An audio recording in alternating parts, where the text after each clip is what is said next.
Merhabalar, kanalıma hoş geldiniz. Kazan işimden herkese selam. Huawei Y5 2019 modelin buzzer nasıl değişiyor onu sizlere paylaşacağım.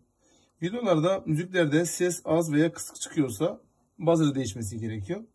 Cihazı sökmeden parça siparişi vermeniz elinizde kalabilir. Cihazı ilk önce sökün ki sökebiliyorsanız sökün. Eğer anlamıyorsanız bir teknik servise giderek durumu anlatın ve parça değişimi yapabilirsiniz. Sesi az çıkıyorsa şurada görmüş olduğunuz şu çıkışları temizlemeniz gerekiyor. Çıkışları temizledikten sonra sesi hala aynıysa cihazı söküp bakmanız gerekiyor. Evet, şunlar tıkandığı zaman toz toprakta çalışıyorsanız bunlar tıkanıyor. Tıkandığı zaman da sesi az çıkabilir. Evet, cihaza takılmayın çünkü cihaz eğitim cihazı olduğu için biz cihaz üzerinde defalarca video çekimi yapmaktayız. Bilginiz olsun. Evet, şöyle ince bir aparatla dikkatli bir şekilde kenarlardan aralayarak arka kapağı söküyoruz evvela.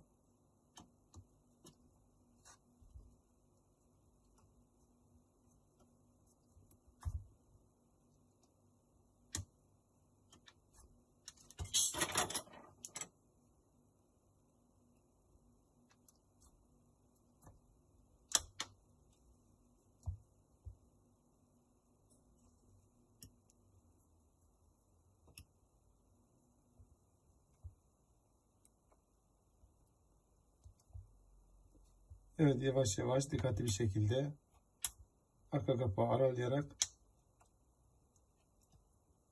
sökmeniz gerekir. Yalnız arka kapağı sökerken ekrana dikkat etmeniz gerekiyor. Power tuşu, ses kısmı ve artı tuşu, filmde dikkat etmeniz gerekiyor. Ve şu anda ben de bir hata yaptım. Şu sim yuvasını çıkarmamız gerekiyor. Şöyle. Sim yuvasını çıkarmadan arka kapağı çıkarmayınız. Çünkü orada zararı görür. Sadece sim çekmecesi değil, içerideki yatak da zarar görür. Lütfen dikkat etmeniz gerekiyor. Evet, işi aceleye getirmeyiniz çünkü acele işe şeytan karışıyor. Ve aynı zamanda eliniz ayağınıza karışıyor.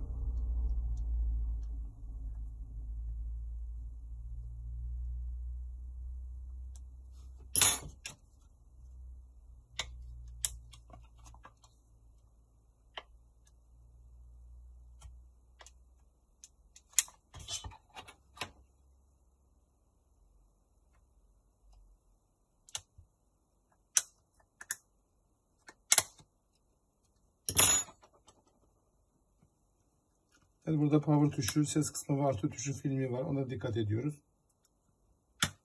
Arka kapak ilk defa sökülüyorsa biraz daha zor olabilir. Biz daha önce söktüğümüzden dolayı biraz daha basit sökülüyor. Bizim kolay sökmemiz sizi yanıltabilir. Ona göre dikkat etmeniz gerekiyor. Evet, buzzer dediğimiz şu parça. Evet, bu parça ilk defa değişecek. Çünkü burada etiket var. Cihazın açılıp açılmadığını şu etiketlerden belli oluyor. Evet, buzzer kısmı da açılmamış. Aynı zamanda anakartın kısmı da açılmamış. Çünkü burada etiketler var. Şu görmüş olduğunuz etiket ilk defa açıldığını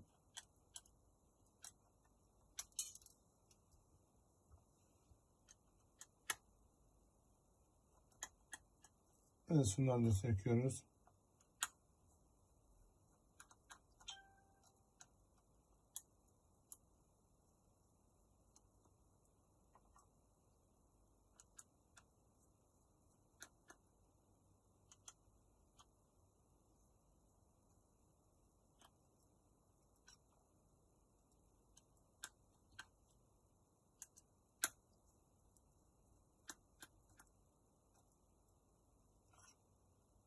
Diyelim bir telefonun tamiri arıyorsanız, mesela Huawei Y5 2019 modeli, o cihaza ait ne kadar parça varsa hepsinin değişimini yapıyoruz ve paylaşıyoruz. Bilginiz olsun. O da çok önemli.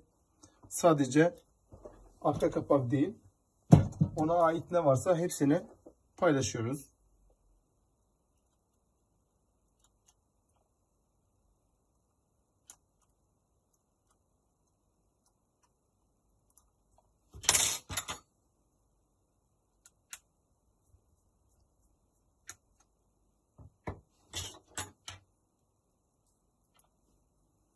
Evet, cihazları hepsi söktükten sonra dikkatli bir şekilde Şu kenardan aralıyoruz.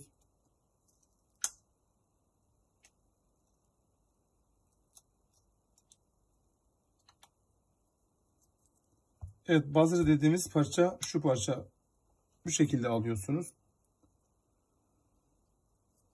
Burada görmüş olduğunuz sarı yatak var. O bazen oksitleniyor. Toz oluyor. Ondan geçirmeyebiliyor. Sesi az çıkabiliyor. Aynı zamanda şarj soketinden de yapabiliyor. Burada görmüş olduğunuz 2 tırnak var.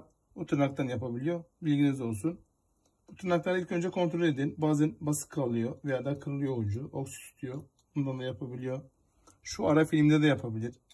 Ara film tam takılı değilse şarja takarak bile şarjı sağlıklı almaz. Sesiniz karşıya gitmez. Bilginiz olsun. Çünkü mikrofon da bu parçanın üzerinde olduğu için bunların hepsi birbirini tamamlıyor. Diyelim ki bu parçayı değiştirdiniz. Hani sesi çıkmıyor ya. Parçayı değiştirdiniz. Evet, parçada değilse, sorun devam ediyorsa şarj soketi de denemeniz gerekiyor. Bilginiz olsun. Evet, Huawei Y5 2019 modelin buzzer dediğimiz parça bu parçadır. Bu şekilde alıp değiştirebilirsiniz. Cihazı sökmeden parça siparişi vermeyiniz, elinizde kalabilir. İnternette aldığınız bir parça iadesi zor olabilir veya da iade yapmayabilirler. Bilginiz olsun. Bir de şöyle parçayı takarken de mıknatıs özelliği olduğu için bazı cıvatalar yapışıyor. Bu şekilde takıyorsunuz, farkına varmadan ekran bile zarar görüyor. Bilginiz olsun. Bunlara dikkat edin lütfen.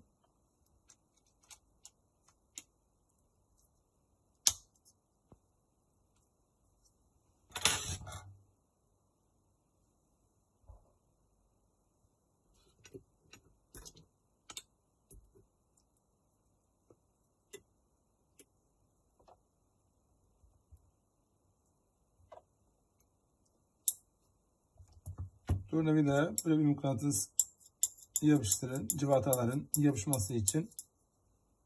Şöyle gördüğünüz gibi.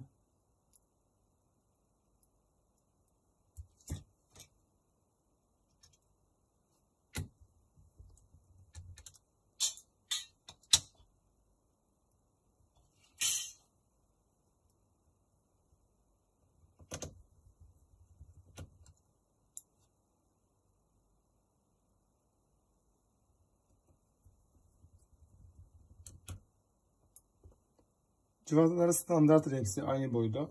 Hem anakartın üzerindeki cıvatalar ve bazının üstündeki cıvatalar hepsi standarttır. Cıvatalar çok önemli. Bunlara dikkat etmeniz gerekiyor. Çünkü bazı modellerde boy cıvatalar olduğu için kısa cıvatanın yerine uzun taktığınız zaman zarar görecektir. Ona göre dikkat etmelisiniz.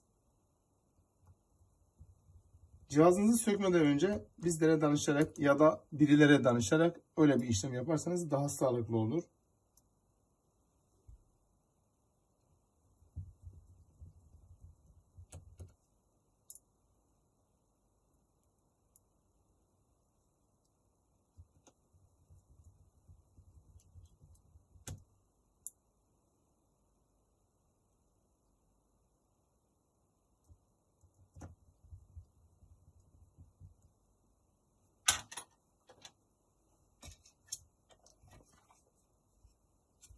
Diyelim ki daha önce ekran değişmiş. Ekran değişirken ya da power tuşu değişirken tam kenara yapışık olmuyor.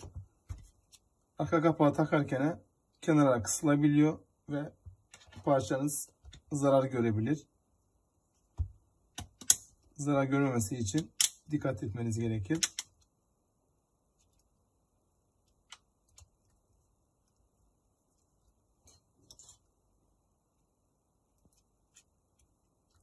Evet, videonun sonuna geldik. Bir dahaki videoda görüşmek dileğiyle. Hoşça kalın.